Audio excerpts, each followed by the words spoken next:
আসসালামু আলাইকুম রহমতুল্লাহি ওবরকাতুহু। প্রিয় বন্ধুগণ, কাছে এবং দূরে, দেশে এবং দেশের বাইরে থেকে যারা আমার এই ভিডিওটি দেখছেন, সকলকে আন্তরিক মোবারকবাদ জানাই।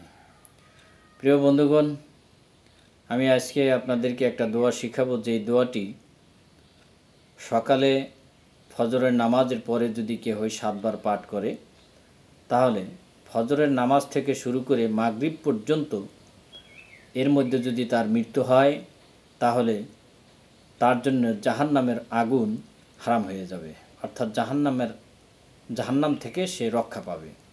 এবং মাগরিবের ওক্তে যদি কেউ এই দোয়াটি 7 বার পাঠ করে, তাহলে মাগরিব থেকে নিয়ে ফজর পর্যন্ত যদি কেউ মারা যায়, তাহলে এর ভিতরে সে মারা গেলে তার জন্যে জাহান্নামের আগুন হারাম হয়ে যাবে, অর্থাৎ জাহান্নাম থেকে সে রক্ষা পাবে।